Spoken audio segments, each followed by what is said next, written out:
no es que todos vienen del mismo sitio, ¿no? Y entonces, evidentemente, y además, yo estoy convencido de eso, cuando la gente comience a sentir que le suben las tarifas de algunos de esos servicios, la informalidad en el Perú es muy hábil. Por supuesto. Aquí hay gente que te vende claves y hay la misma clave para... Bueno, pues, ¿no? Entonces, parece que los señores del gobierno no tienen idea de cómo es mi país, ¿no? En las últimas horas sabemos que el Congreso de la República sigue operando en contra de la Constitución, pero sobre todo en contra de lo que significa la separación correcta de los poderes del Estado. De eso vamos a hablar más adelante con el decano del Colegio de Abogados de Lima, porque hay un pronunciamiento de diferentes instituciones, sobre todo aquellas jurídicas, que están en contra de un mamotreto presentado por Valdemar Cerrón, quien es segundo vicepresidente del Congreso de la República. Parece que el señor no tiene la menor idea de lo que significa ser una democracia, un Estado donde cada poder tiene cierto nivel de independencia para evitar justamente las injerencias. Lo que están haciendo ciertamente es generar un marco que les permita a ellos ser impunes, ¿no?, ante cualquier tipo de situación incómoda, y eso lo vamos a analizar en los próximos minutos. Ahora, a ver, ha terminado el primer semestre del año, las proyecciones para fin de año no son del todo alentadoras, el crecimiento no es el que quisiéramos en realidad. Hemos tenido sí un crecimiento positivo, pero no es el esperado, a diferencia de otros años donde teníamos un mayor impulso, por ejemplo, de la inversión privada. A lo que voy es que no estamos mejorando económicamente y eso se siente en el bolsillo de cada uno de ustedes, sino miren cómo están los precios en los diferentes mercados donde hay hay un manejo especulativo, ¿no?, de los precios de los productos. Por ejemplo, en la canasta básica veíamos que se incrementó de un día para otro el precio del ajo, ¿no? Luego pues se han ido presentando otros incrementos y no nos han sabido explicar exactamente el porqué de toda esta situación. Pero para este y otros temas de ese carácter está con nosotros desde muy temprano Guido Penano, que se ha levantado hoy. Por cierto, es un fin de semana muy frío, las temperaturas aquí en la capital van a rozar entre los 10 y 12 grados centígrados, así que abríguese por si va a salir a la calle el día de hoy. ¿Cómo estás, Guido? Muy buenos días. Muy buenos días, ¿cómo estás? ¿Qué tal, Jesús? Sí, acá no solamente con frío, sino mojado. Fíjate que la humedad se ha disparado. Estamos en un proceso climatológico atípico, según los entendidos. Exitosa. Un anticiclón que está generando mucha humedad, presencia de lluvia, garúa, y eso está complicando no solamente la situación, esto que vemos en la calle, sino que se están disparando, por ejemplo, las enfermedades respiratorias. Sí, bueno, eso es típico de esta época del año también. Sin embargo, este clima tiene su lado positivo, como siempre. Está ayudando mucho a la economía peruana. A eso voy, ¿no? Que el factor climático o te ayuda o no te ayuda, ¿no? Porque claro, puede pasar que haya sequías y no te permita, por ejemplo, regar los campos, y eso afecta directamente a una actividad económica sustancial para el Perú, que suma al PBI, que es la agricultura. No solamente la agricultura, acuérdate que en este momento ese buen o más o menos desempeño que hemos tenido en la primera mitad de este año, un componente fundamental es la pesca. Y la pesca reacciona directamente, está absolutamente en función a la temperatura del mar. Y la temperatura del mar es clave para la reproducción de la especie. A ver, yo entiendo que este gobierno tiene algunas características, ¿no? Una de ellas, sobre todo, mucho autobombo sobre aquello que no está del todo bien. Sí, bien es cierto, hemos crecido 2.5 en el PBI para este primer semestre. No era lo esperado, ¿no? A diferencia de otros años donde teníamos un crecimiento más importante. Lo que me llama la atención a mí es que no se ha hecho absolutamente nada por promover la inversión privada, que es finalmente lo que necesitamos. Bueno, sí, claro. El elemento fundamental para que una economía crezca es que haya inversión. En el caso del Perú, la inversión privada es fundamental porque el peso de la inversión pública es mucho menor en términos de efectos. Y es lógico. Ahora, en lo que va del último trimestre, el segundo trimestre del año, el sector público ha tenido una participación muy fuerte. Ha crecido tremendamente el gasto público por el lado justamente de la inversión. ¿Por qué? Porque estaban con mucha preocupación de que la economía no estaba respondiendo, ¿no? Y entonces, como la economía no les estaba respondiendo, han empezado a meter mucho dinero en lo que es gasto público. Pero eso, cuando tú no respetas ciertas leyes básicas de la economía, si tú quieres reactivar la economía peruana vía gasto público, vas a tener un pequeño problema grande. Se llama déficit fiscal. No, a ver, para que el público lo entienda en sencillo, ¿no es cierto? O sea, te estás tirando los ahorros. Es que es lógico, te gastas los ahorros y además, para cubrir ese excesivo gasto, es igual que una familia que se pasa mucho tiempo gastando más de lo que gana. Claro, como tú has dicho, al principio se va a gastar los ahorros, pero después para poder seguir va a tener que endeudarse. Es la única manera de cubrir un gasto mayor a un ingreso. Y eso lo sabemos muchos peruanos. Entonces, cuando te endeudas, las cosas se complican muchísimo, porque ¿sabes qué? Después hay que pagar. ¿Y cómo pagas si no tienes ingresos suficientes? Entonces, el círculo virtuoso es generar riqueza, no necesitar endeudarte y pagar las deudas anteriores. Ese es el panorama maravilloso de un buen manejo de la economía, ¿no? Por eso es que hay cierta advertencia del Banco Central de Reserva respecto a justamente el tema del manejo de la caja fiscal y al tema del uso de los fondos públicos, El Consejo que creo que se han superado en los últimos años. El Consejo Fiscal también está preocupado por la misma razón, ¿no? O sea, mira, esta primera mitad del año, que tiene un comportamiento pobretón en materia de crecimiento, pero hay crecimiento, y ahí se ha vuelto, es clave saber qué va a pasar en julio, porque junio fue malazo, ¿de acuerdo? El punto central es que el Estado peruano ha gastado 12.000 millones de soles más de lo que ha recaudado. Y esos 12.000 millones de soles es en inversión, de esa inversión pública. Es inversión pública. En que obras de infraestructura, que puedan... En salud, en educación, etcétera, en las partidas más grandes, ¿no? Pero sí, el problema está que ahora hay que pagar, ¿no? O sea, además, yo no sé cómo el ministro dice que a fin de año el déficit va a acabar en 2.8, cuando en la primera mitad del año tiene 4 de déficit. Es decir, en la segunda mitad del año va a tener que o generar más ingresos masivamente, y con el impuesto Netflix no creo que la haga. Sobre el que además hay una gran oposición, ¿no? Por supuesto. Y en segundo lugar, no solamente hay oposición, sino que hay una gran dificultad de cómo vas a recaudar eso. Es que, a ver, a mí me parece particularmente una improvisación, ¿no? Porque tú tendrías que haber consultado a los actores comprometidos, al menos en ese sentido, conocer cuáles son sus impresiones y sobre todo los mecanismos que te pueden ofrecer para recaudar ese impuesto que buscan imponer a partir del 1 de octubre, ¿no? Claro, porque además esas empresas que están fuera del Perú, que brindan y venden servicios, se lo van a cargar Perú, ellos tienen tributos que pagan en su país de origen. Y entonces esto sería una especie de doble tributación. Entonces, en algunos países tenemos convenios para justamente no doble tributación. Y entonces, ¿quién va a cobrar esa parte? ¿Los del otro lado o los de este lado? Nosotros, pues obviamente, van a tener que recargarnos. Ahora, bueno, lo llamativo al impuesto Netflix es que bueno, los bancos han dicho de que quieren saber exactamente cómo es lo que... ¿Cómo es la cobranza? ¿Cómo es que va a pasar? ¿Cómo van a cobrar ellos? No saben exactamente cuál es el mecanismo. Y lo peor de todo es que se hablaba del streaming, pero a la larga se habla de todos los productos digitales, ¿no? Que son muchos en realidad y diversos. Y diversos y de diferentes orígenes. No es que todos vienen del mismo sitio, ¿no? Y entonces, evidentemente, y además, yo estoy convencido de eso, cuando la gente comience a sentir que le suben las tarifas de algunos de esos servicios, la informalidad en el Perú es muy hábil. Por supuesto. Aquí hay gente que te vende claves y hay la misma clave para... Bueno, pues, ¿no? Entonces parece que los señores del gobierno no tienen idea de cómo es mi país, ¿no? Ok, volvamos nuevamente al tema del crecimiento económico.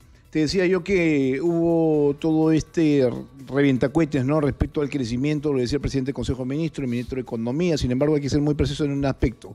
Hemos crecido en este primer semestre producto justamente de lo que tú señalabas, que hemos tenido una muy buena temporada de pesca. El año pasado no la hubo, entonces estamos teniendo ese dinero que ha ingresado. Mira, la pesca, y eso se ve reflejado, ¿no es cierto? La pesca ha crecido 183%.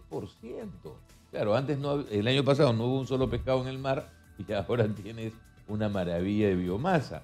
Entonces, claro, eso unido a que la agricultura también ha mejorado gracias al clima. porque también estuvo golpeada por el clima el año pasado la agricultura. Entonces, si tú tienes buena pesca y buena agricultura, gracias a Papalindo o Mamá Naturaleza, como la quieras llamar, eso pues no es razón suficiente para festejar como gestión de tu equipo económico, ¿no? O sea, no va por ahí, ¿no? Y entonces, si tenemos un panorama un poco alentador respecto a lo que quisiéramos, con un conocimiento mucho más alto, para los próximos años, mayor, claro. ¿es tiempo, por ejemplo, de hablar de lo que significa el incremento de la remuneración mínima vital? Mira, son dos cosas bien distintas. En el Perú nos han convencido o nos quieren convencer de que para que se incremente la remuneración mínima vital tiene que haber un crecimiento económico sostenido.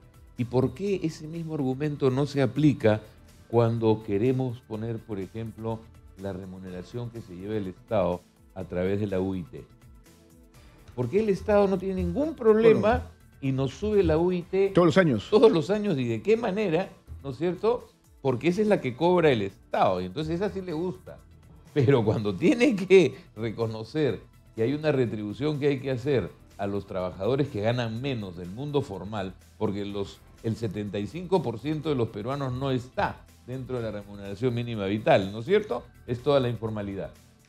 Y entonces, ¿por qué no tanto brinco si el piso está parejo? O usemos la misma argumentación, señores, este año usted no me sube la unidad impositiva tributaria, porque también el mismo argumento de que no es conveniente subir el sueldo mínimo vital, también no es conveniente que usted, señor Estado, me cobre más. Bueno, este es un tema que se está manejando, entiendo yo, ya en principio por el Consejo Nacional del Trabajo. Sí, pues, pero el Consejo Nacional del Trabajo puede pasársela conversando, como siempre ocurre, muchísimo tiempo, ¿no? Y después aparece una necesidad política, como han sido más de una vez, y los aumentos responden a circunstancias políticas en mi país. Mira, en las últimas horas el Ministerio de Economía ha presentado el marco macroeconómico multianual, ¿no? Sí. Y además ha hecho algunas modificaciones sobre la proyección para este año, ¿no? Así es. Ahora, se ha sido bastante sincero y dice la economía no crecería más del 3.2% en los próximos 4 años. Mira, más de 3.2 en los próximos 4 años. Dependiendo, ¿no? Porque eso también implica que se mantengan ciertas cosas, como la estabilidad política y jurídica, ¿no? Pero es que de repente, podría pasar, soñemos un ratito, ¿me permite? Sí, por supuesto. Que el 26 salga elegido un buen gobierno y la disparada de crecimiento de la inversión privada va a volar. Porque no es que en el Perú no hay en dónde invertir, no es que en el Perú no hay negocios posibles, no es que en el Perú no hay una cantidad alucinante de proyectos mineros, de proyectos pesqueros, de proyectos de construcción, etcétera, etcétera, etcétera, que hoy día están detenidos por razones políticas, por incredulidad que tienen los inversionistas del Ejecutivo y peor todavía del Legislativo. Si tuviésemos una posibilidad de un gobierno, yo siempre digo, mira, con un gobierno mediocre, al Perú no lo para nadie. No te estoy diciendo un gobierno bueno, te digo un gobierno mediocrón nada más y tendríamos una tasa de crecimiento no pues de 3.2 que está proyectando el señor del MEF. Lo que ocurre es que no se atreven a proyectar como debería ser si es que se hiciesen las cosas bien. Mira, esa es la diferencia. Voy a leer parte de lo que se ha comentado, ¿no? Dice aquí, lo cito. Sí, nuestro crecimiento para este año con una dosis de optimismo, dice, es de 3.7% a 4%. Aseguró recientemente el ministro de Economía y Finanzas, José Arista. Ese exceso de entusiasmo se disipa con las cifras oficiales. De acuerdo con el último marco macroeconómico multianual 2025-2028, no se crecerá a más del 3.2% en los próximos 4 años. Para el 2024, por lo pronto, se ha modificado al alza la proyección, pasándola de 3.1% a 3.2%. ¡Wow! Según el macro multianual. ¿Qué tal incrementazo? Dice, el avance estará sostenido por la recuperación de la demanda interna impulsada por la inversión en proyectos de infraestructura y mineros, los cuales permitirán generar empleos e incrementar el consumo privado. Ojo que aquí se está hablando, por ejemplo, de inversión privada en proyectos mineros. El caso Tía María, ese fue un anuncio durante el mensaje a la Nación. Sin embargo, todavía no era esta licencia social que se estaba buscando. O sea, sí se ha anunciado que se va a llevar a cabo el proyecto, que va a ser importante todo lo demás, pero hay un componente social que es importante, ¿no? O sea, es válido tocar el tema por ese lado. Detente ahí. El caso Tía María. ¿El Estado peruano ha hecho algo para facilitar que el proyecto Tía María se lleve a cabo? No. Esto es un tema que además el Estado peruano le quitó el cuerpo hace mucho tiempo y dijo que se resuelva entre la población y la empresa. Y lo que haya habido acá es chamba dura de parte de la empresa, conversando, negociando y poniéndose de acuerdo con la población del Valle del Río. Y entonces, ¿dónde está el gol del Estado peruano? Nada más. ¿Te das cuenta? Y la gente de Sauber ha llegado a una serie de acuerdos con las comunidades de la zona que les ha permitido decir, Tía María va. Nada más. Pero el Estado, el gobierno, ¿ha hecho algo? Que yo sepa, no. El único punto importante, por ejemplo, que ha pasado, lo han criticado y ahí se ha quedado, es la propuesta de ley que ha presentado el ministro Mucho para el tema de pequeños mineros y mineros artesanales.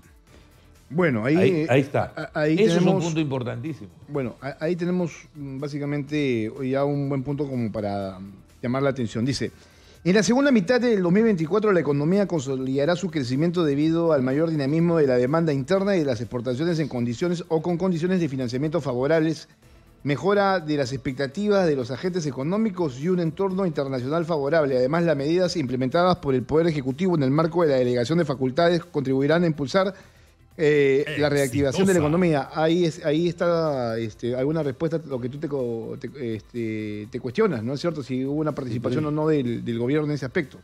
Yo no lo veo. Ahora, en el segundo semestre del año se espera algo que no ha habido en el primer semestre. En el primer semestre la economía, la parte agrícola no ha sido muy exitosa y las exportaciones no tradicionales han caído 1%. Van a recuperarse en la segunda mitad porque la cosecha de una serie de productos está justamente para la segunda mitad del año. ¿Correcto? Entonces, ahí va a haber un repunte importante en las exportaciones. En eso sí están diciendo la verdad, porque se sabe cuándo vienen las cosechas. O sea, no hay ninguna gran sabiduría diciendo vamos a producir más en la segunda mitad del año que en la primera. Por lo tanto, vamos a exportar más en la segunda que en la primera. Ok, seguimos con el marco macroeconómico multianual, que es este documento que se ha presentado. Dice, no obstante, se advierte que hay algunos factores de riesgo que podrían afectar la dinámica de la recuperación, como la lenta reducción de la inflación, lo que generaría un retraso en la reducción de las tasas de interés de política monetaria y el sistema financiero, ¿no? En tanto, la intensificación del fenómeno de la Niña es otro factor y afectaría la producción agrícola orientada al mercado interno de papa, maíz, lo cual repercute en los precios de los alimentos y afectan a las familias más vulnerables. Dice, la conflictividad social, la inseguridad ciudadana y una mayor inestabilidad política también son considerados factores que podrían afectar la recuperación, principalmente por impacto negativo en sectores como minería y transporte. Bueno, en realidad están advirtiendo todo lo que podría pasar y lo que está todo, sí, o sea, que tendría que solucionar de alguna manera, ¿no? Es simplemente llenar la página, porque te digo con toda honestidad, decir que tenemos problemas de inflación en este momento es ridículo. Hemos logrado una inflación de 1 punto y pico en el último mes. O sea, los precios ya no son un problema. Y lo que hay que exigir es que producto de que ya estamos dentro del rango meta, que el Banco Central continúe bajando la tasa de interés. Eso es lo que es importante. Ahora, hay una medida que merece, porque yo no vengo acá a solamente decir todo está mal, no. Por ejemplo, hay una medida que a mí me parece claro, no se podría ser importante. tan pesimista del todo, ¿no? No, hay que decir, hay esto bueno, hay esto malo, pasa esto, pasa lo otro. Esta línea que se ha decidido que el Estado canalice a las cajas metropolitanas municipales, muy importante para créditos de vivienda, para líneas de crédito hipotecario. Eso me parece fundamental. Antes no tenían caja para eso. El Estado les va a dar, creo que son 2.000 millones para empezar, lo que sea. Pero me parece importantísimo que las cajas también tengan la posibilidad de dar crédito hipotecario. Eso es muy importante. ¿Por qué? Porque de alguna manera el crédito hipotecario te permite no solamente que las familias accedan a una pequeña propiedad, sino que reactiva el sector construcción. Y el sector construcción, no te olvides, es el que más empleo da en una economía como la peruana. Bueno, pero también ha estado bastante rezagado el sector Caidísimo, ¿no? ha tenido tasas negativas de 6, 8.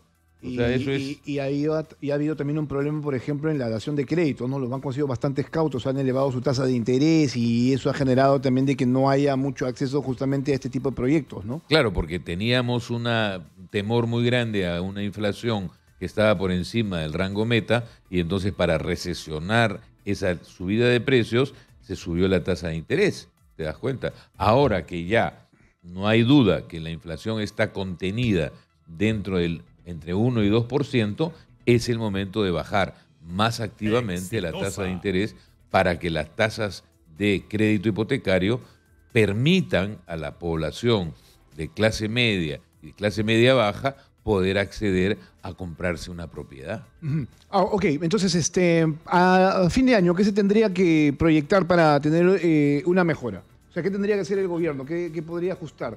Ojo que entiendo yo que en este año se han modificado las leyes para superar de alguna manera las reglas fiscales. El año pasado o hace un año y medio se subió el techo. Hubo un problema, ¿no? Se subió el techo. La regla fiscal. Han subido el techo del gasto público, del déficit fiscal a 2.8 del PBI. Y dicen que después ya el próximo año vas a estar en 2.2. El techo de cuánto puedes gastar más de lo que ganas. Sin embargo, como te decía hace un momento, vamos en 4. Entonces cuéntame cómo vas a hacer para aterrizar tu promedio de fin de año. Evidentemente hay más recaudación en la segunda mitad del año, eso es verdad. Pero bajar tu gasto de 4 a 2.8, todos queremos verlo, ¿no? Mira que el tiempo es bastante rápido, pero es importante en todo caso darle este contexto a la gente sobre cómo está la economía en este primer semestre del año. Y de aquí ya estamos a cierre del año, o sea, los meses se van a ir pasando muy rápido y ya va cerrando, se van cerrando cuentas, ¿no? Y como te decía, el dato de qué va a pasar, qué ha pasado, mejor dicho, en julio, es importantísimo para ver proyección. Porque la primera mitad acabó con un junio malazo. Lo que ha salvado la primera mitad del año son el crecimiento de mayo. Y en promedio ha votado el último trimestre ha votado 3.6. ¿Qué tanto podría ayudar, por ejemplo, el puerto de Chancay en un incremento del PBI mínimo? En este año nada. En los prácticamente. Acuérdate que se inaugura en noviembre. Pero es que todavía no lo están contando, ¿no? ¿En qué sentido? Para los próximos años, con la proyección del marco macroeconómico. No lo están contando porque además es nuevo. Y es una actividad de tránsito. Lo importante es que crezca la producción del país, que utilice, que se justifique, mejor dicho, invertir en una serie de actividades adicionales y nuevas, porque hay un puerto que me facilita llegar al Asia mejor. Ahora, la pregunta que todos nos hacemos es, ¿vamos a terminar teniendo un TLC con India, que se está supuestamente negociando? Eso es muy importante, porque entonces voy a poder llegar a India de repente a través del puerto de Chancay de una manera más rápida y eficiente y menos costosa, y entonces se va a justificar oportunidades de inversión nuevas gracias al puerto de Chancay. ¿Te das cuenta? El puerto de Chancay se supone que te está reduciendo entre 15 y 18 días la travesía. Lo que te genera o podría generarte es un mayor volumen de exportaciones, ¿no? Claro que sí. Ahí sí ya eso es tendrías otra sumatoria al crecimiento económico del país. Antes de que te vayas, se aprobó esta semana, entiendo yo por insistencia, ¿no es cierto, Gisela? La modificación del sistema de pensiones. Sí. Una propuesta fujimorista, ¿no es cierto? Pensión contributiva. Bueno, ya no van a haber más retiros. Le está poniendo trabas esta ley, pero sí habría que decirlo, ¿cierto? Es positivo o negativo, ¿no? O sea, sobre todo en el aspecto contributivo de que vas a sumar a tu fondo de pensiones con el gasto que hagas a diario, ¿no es cierto? Y sustentes con boletas seguramente, con facturas de que estás consumiendo determinado producto y que esto tiene que ir a tu fondo de pensión. Y entonces, más consumes, más dinero va a tu fondo de pensiones, ¿no es cierto? Por supuesto. ¿Y quiénes son los que más consumen? Los que más ganan. O sea, este es un dispositivo que no favorece mejorar la renta del jubilado de pocos ingresos, cuando eso es lo que tendríamos que estar buscando, ¿no es cierto? La idea es mejorar la perspectiva futuro de cuando se retire de la persona que gana menos. Ahora, ¿a quién le haces daño o a quién impactas? Al Estado, porque claro, deja de percibir recursos. Esto es quitarle plata al Estado, definitivamente, porque el Estado, que antes cobraba una cantidad determinada de tributos, ahora tiene que depositar una parte en las AFPs. Eso es destinarle dinero del sector público a empresas del sector privado. Bueno, ya no se puede hacer nada al respecto, no lo sé, pero ha sido un proyecto de ley que no ha sido del todo debatido, ¿no? Con todos los comprometidos. Ahora, se dice que esta es una ley, ¿no es cierto?, a favor de las AFP, porque claro, ellos van a terminar manejando nuevamente estos fondos. Aunque Keiko Fujimori ha dicho de que no, que van a haber más actores manejando los fondos. Y yo quiero ver si la superintendencia autoriza más actores. Ahora, tendrías que tener un marco claro, ¿no es cierto? Pues no es tan sencillo como lo que pasa es que... pareciera manejar fondos de pensión, porque son fondos que se invierten además, ¿no es cierto? Fuera del país. Exacto, que se invierten fuera del país en un porcentaje altísimo.